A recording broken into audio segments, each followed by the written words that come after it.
My son doesn't even wait for dessert. He stands so abruptly, his chair screeches against the floor, and for a split second I think he's about to leave. My heart lifts, stupid, hopeful, until he clears his throat and raises his glass.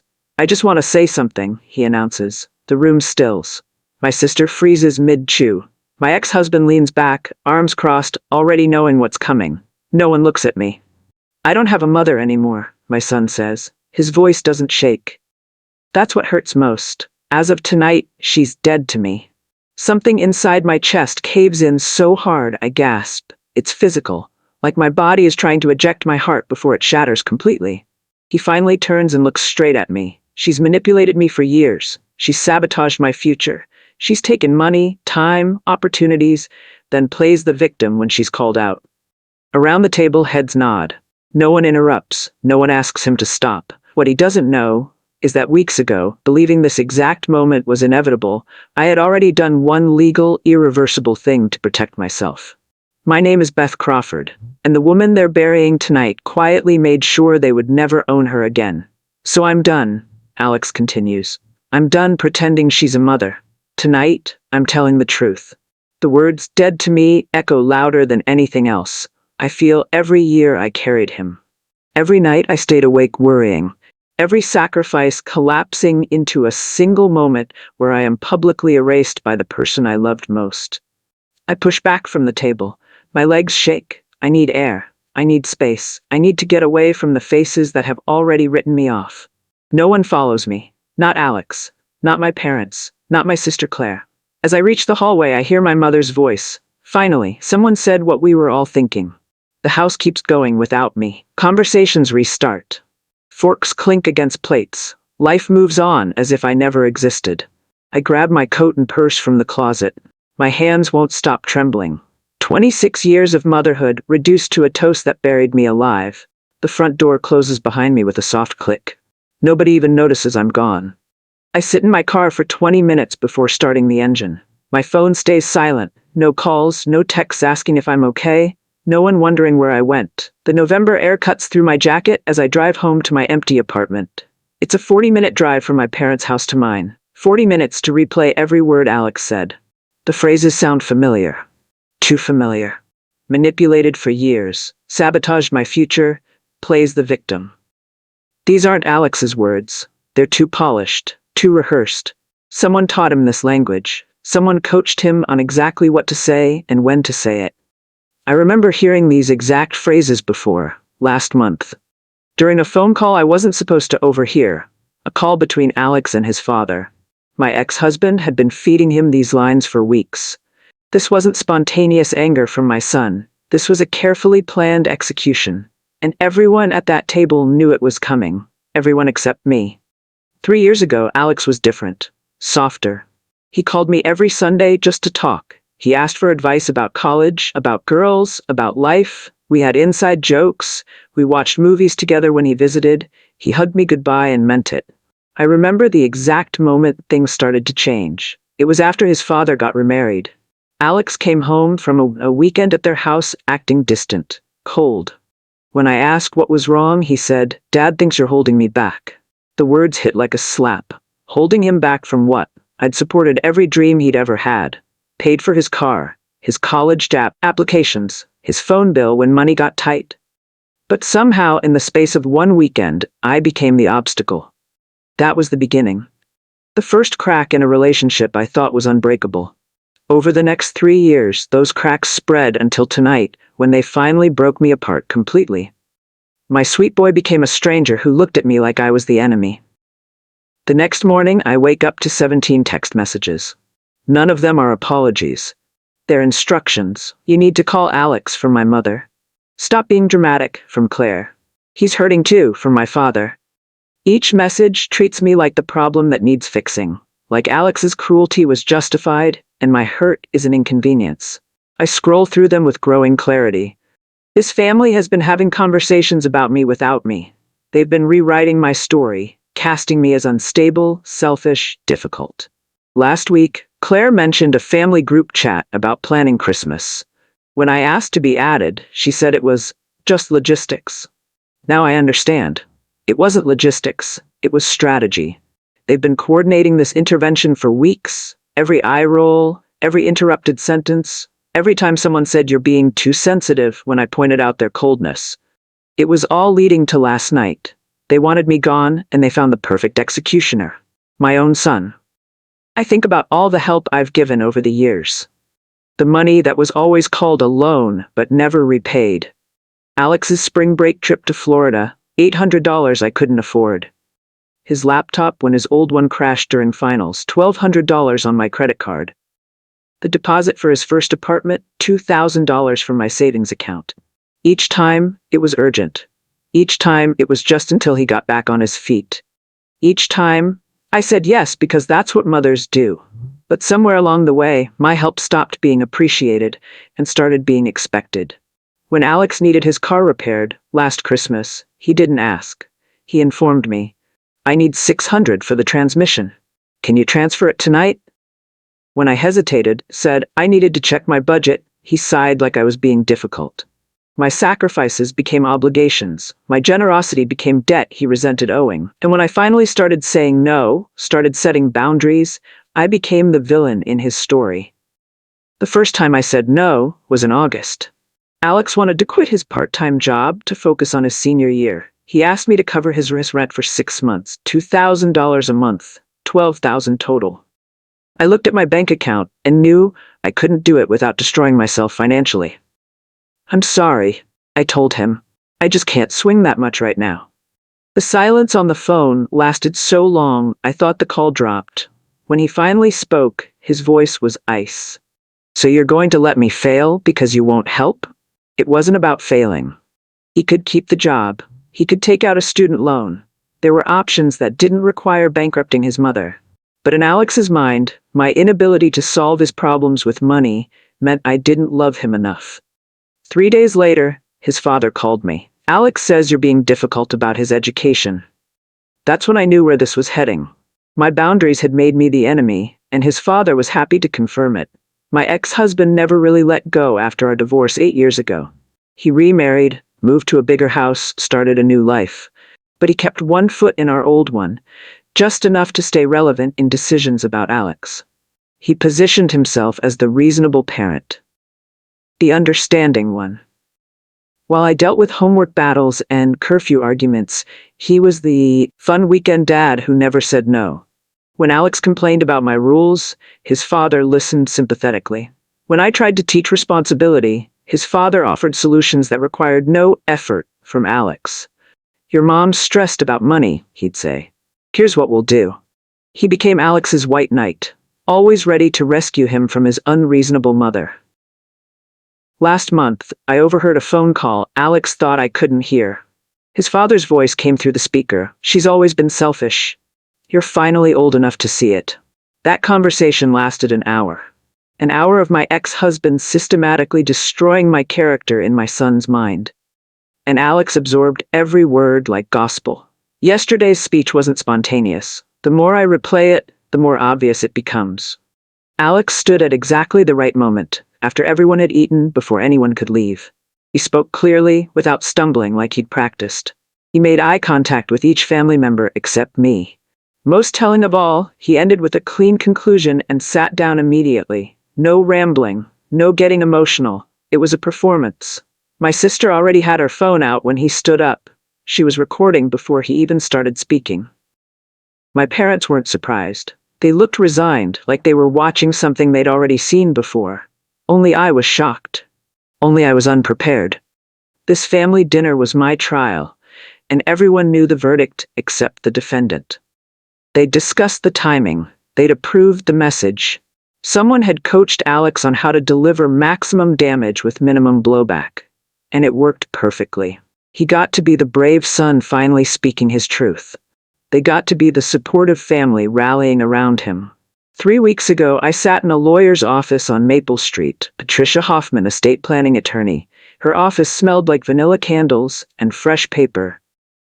I'd been thinking about this decision for months, watching my family treat me like a burden they were too polite to discard. I knew where this was heading. "I want to change my will," I told her. Patricia's eyebrows rose slightly. At 49 years old, I was young to be so concerned about estate planning, but I'd learned that life doesn't wait for convenient timing. She asked if I was sure, if this was what I really wanted. 26 years of motherhood, 8 years of post-divorce independence, and a lifetime of putting others first had led me to this moment. I signed the papers that afternoon. Alex's name disappeared from every document. His future inheritance, my house, my savings, my life insurance policy, all of it went to charity instead. Specifically, to organizations that help women rebuild their lives after divorce. I drove home feeling lighter than I had in months. If my family wanted me dead to them, they could have their wish, but they would never profit from my death. That small act of self-preservation was the smartest thing I'd ever done, and last night proved I was absolutely right to do it. My phone rings constantly for the next 3 days, not apologies, demands. You need to call Alex and work this out, my mother says. This family doesn't need more drama. More drama, like my public humiliation, was creating problems for other people. My father leaves a voicemail. He's your son. Act like his mother and fix this. Fix what exactly? Fix his cruelty? Fix their complicity? Fix the fact that they all sat there and watched him destroy me? Claire texts, stop being stubborn. He said some things he didn't mean. But the thing about words like dead to me is they can't be unsaid. You can't accidentally declare someone dead. That requires intention. That requires hate. My family wants me to apologize for being hurt. They want me to beg for forgiveness for the crime of having feelings. They want me to make this easy for everyone by pretending it didn't happen. For the first time in my life, I refuse to make things easy. I don't call Alex. I don't explain myself. I don't chase anyone. And that choice unsettles them more than tears ever could have. Why are you so calm? My ex-husband demands during a phone call I shouldn't have answered. Normal people would be upset. His voice carries that familiar edge of control disguised as concern. He expected me to fall apart. Expected hysteria, tears, desperate attempts to fix things. Instead, I've been quiet, reading books, organizing my apartment, living my life without drama. This isn't the reaction he planned for. Alex is confused, he continues. He's not sure why you're not fighting for your relationship. Fighting for it? I fought for that relationship for 26 years. I fought through sleepless nights, teenage attitudes, and 8 years of his father poisoning the well. I fought until my son looked me in the eye and told a room full of people I was dead to him. Some things aren't worth fighting for anymore. Some battles are lost before they begin. Maybe, I say carefully, Alex got exactly what he wanted. The silence stretches long enough that I wonder if the call dropped. When he finally responds, his voice is uncertain for the first time in years. What's that supposed to mean? 2 weeks after Thanksgiving, my phone buzzes with an urgent text from Alex. The payment didn't go through. What payment? I wonder. Then I remember. His car insurance. A policy I've been paying for 3 years because it was easier to keep him on my plan. The policy that comes out of my checking account every month like clockwork. Except this month, I didn't have enough in checking to cover it. For the first time in years, my account couldn't handle his expenses on top of mine. I could transfer money from savings like I always do. I could juggle my own bills to accommodate his. I could sacrifice again to keep his life smooth and uncomplicated. Instead, I text back, "You'll need to handle that yourself." His reply comes instantly. "What do you mean?" "I mean, I'm not your ATM anymore. I mean, you declared me dead, and dead people don't pay bills. I mean, you're 23 years old and your car insurance is your responsibility. But I don't text any of that. I don't text anything at all. Let him figure out what I mean. Let him learn what dead to me actually costs." My family starts reaching out separately, carefully. Each conversation follows the same script. They're worried about me. They think I'm taking this too hard. They want to make sure I'm okay. But buried in each concerned call is the same question. Have you changed anything recently? My mother asks about my finances. Claire inquires about my legal situation. My father wonders if I've made any big decisions lately. They're fishing. Something has shifted, and they can sense it, but they can't identify what. The family dynamic that worked so perfectly for them has developed cracks they can't see. Alex's declaration was supposed to put me in my place, It was supposed to make me grateful for whatever scraps of relationship they were willing to offer. Instead, it set me free. Free from their expectations. Free from their manipulation. Free from the exhausting work of earning love from people who never intended to give it. They wanted me powerless, and somehow I ended up more powerful than ever. That terrifies them in ways they can't articulate. Alex calls me directly for the first time since Thanksgiving. His voice is confused, not angry. "Mom, I don't understand what's happening." He sounds younger, uncertain. The confidence from that night is gone. Dad was supposed to handle the insurance thing. He said he'd take care of it. Take care of it how? By calling me and demanding I fix it? By expecting me to cave to pressure like I always have? Alex is learning that declaring independence has consequences. That cutting ties means actually being cut off. His father promised him freedom from his manipulative mother, but somehow that freedom comes with responsibilities nobody mentioned. "Why isn't Dad handling this?" he asks, and I hear real panic creeping into his voice. Because his dad never intended to handle anything. The plan was to punish me until I begged to come back, accepting less than before. They wanted to devalue me, not replace me. But you can't have it both ways. You can't declare someone dead and still expect them to fund your life. Small inconsistencies start surfacing. Stories don't align. During a family video call I'm not invited to but hear about later, Claire mentions that Alex's college fund was mostly his father's contribution. My mother agrees. Yes, his dad really stepped up financially. But I have the bank records. I have the receipts, 18 years of payments, most of them from my account. Alex's father contributed in the final 2 years when his new wife's salary made larger payments possible. By then, I'd already funded most of Alex's education. But the story being told now erases that history, makes me the financial burden instead of the provider. My ex-husband is rewriting the past to justify the present, and my family is helping him do it. They need me to be the villain to feel good about how they treated me. If I was a good mother who sacrificed everything, then they were cruel. If I was a selfish burden who took advantage, then they were justified. The truth doesn't matter as long as the story makes them comfortable.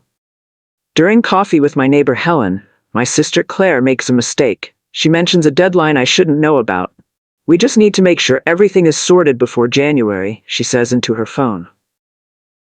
Then she notices Helen and me at the next table. Her face goes white. "I have to go," she says quickly and hangs up. January. What happens in January? Why do they need everything sorted? Helen pretends she didn't hear, but I can see her curiosity. Later that evening, Claire calls me. "I hope you didn't read anything into that conversation earlier. The fact that she's calling means I should absolutely read something into it." "What conversation?" I ask innocently.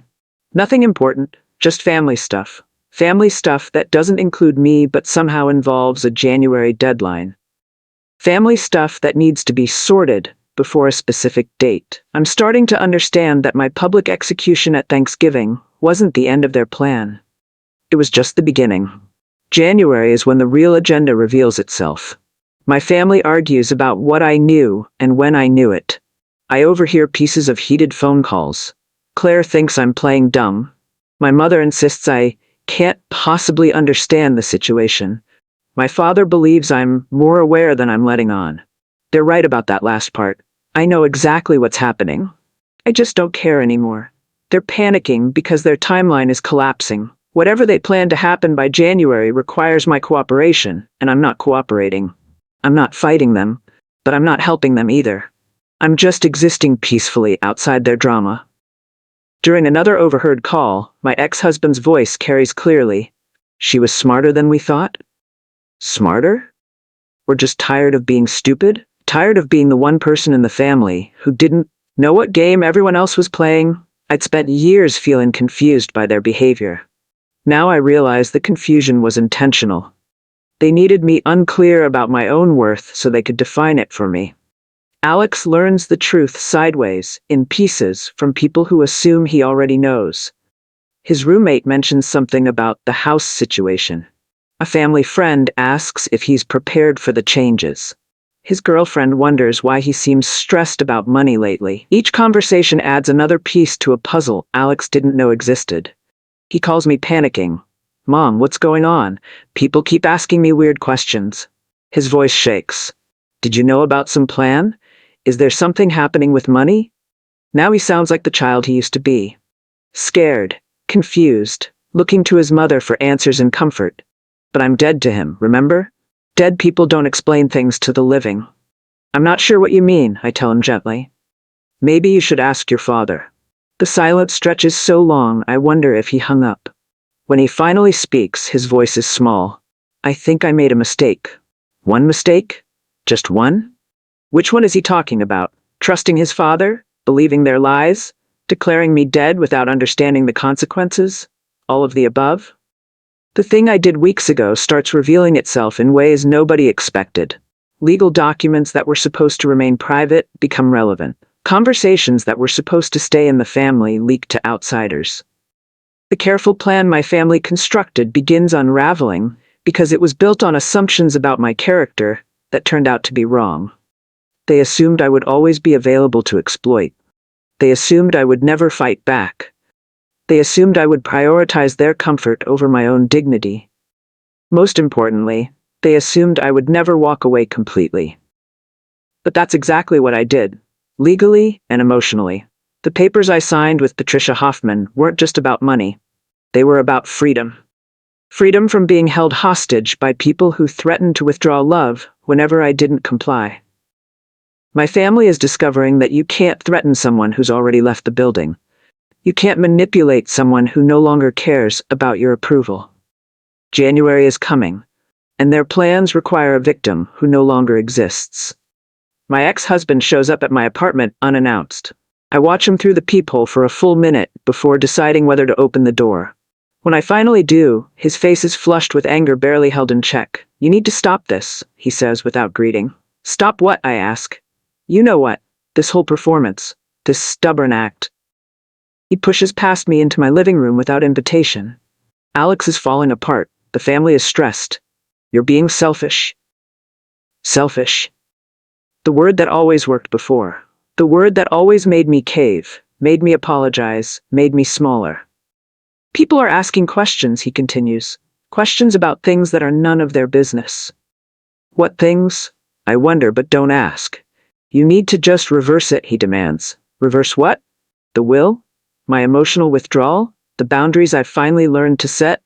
I need you to fix this, he says, and for the first time I hear desperation instead of control. I can't fix what I didn't break, I tell him. He stands there for a moment, lost. Then he leaves without another word. I decide to speak, just once, calmly and clearly. I gather my family together, not at someone's house where I can be shouted down, but at a neutral restaurant where public decorum might protect us all. They come reluctantly, suspicious of my motives. We order coffee. We make small talk. Then I tell them the truth. I changed my will 3 weeks before Thanksgiving, I say simply. Alex is no longer my beneficiary. The silence that follows is deafening. My mother's coffee cup stops halfway to her mouth. Claire drops her spoon. My father stares at me like I've announced I'm an alien. Everything I own will go to charity when I die. The house, the savings, the life insurance, all of it. Alex's face crumples. Not with grief, but with panic. My ex-husband turns red, then pale. You can't do that, he says. Actually, I can, and I did. I explain about Patricia Hoffman, about the legal documents, about how easy it was to make sure they would never profit from my death. Why? Alex whispers. Because, I say gently, you declared me dead to you. I'm just making it official. They fall apart without me. Within 2 weeks, the family fractures under pressure they can't handle. My mother blames my father for not controlling the situation better. My father blames my mother for encouraging Claire's interference. Claire blames my ex-husband for manipulating Alex. My ex-husband blames everyone for not managing me properly. Alex blames himself, but also everyone else, for not warning him that actions have consequences. The group chat I was never part of becomes a battlefield. Accusations fly. Old resentments surface. Without a common enemy to unite them, they turn on each other. They lose control of the story they'd worked so hard to construct. Neighbors hear arguments. Friends ask uncomfortable questions. The perfect family image they maintained at my expense crumbles without my silent cooperation. I watch it all from a distance, feeling strangely peaceful. For the first time in years, their drama doesn't include me. Their problems aren't mine to solve. Their pain isn't my responsibility to fix. Alex comes to see me 3 weeks later. He brings flowers, cheap ones from the grocery store, but flowers nonetheless. He asks if we can talk. I let him in because he's still my son, even if he doesn't want to be. We sit in my living room where his father had demanded I reverse it just days before. Alex looks thinner, older. I need to apologize, he starts, but I stop him. No, I say, you don't owe me an apology. You owe yourself the truth. He looks confused. I understand why you said what you said.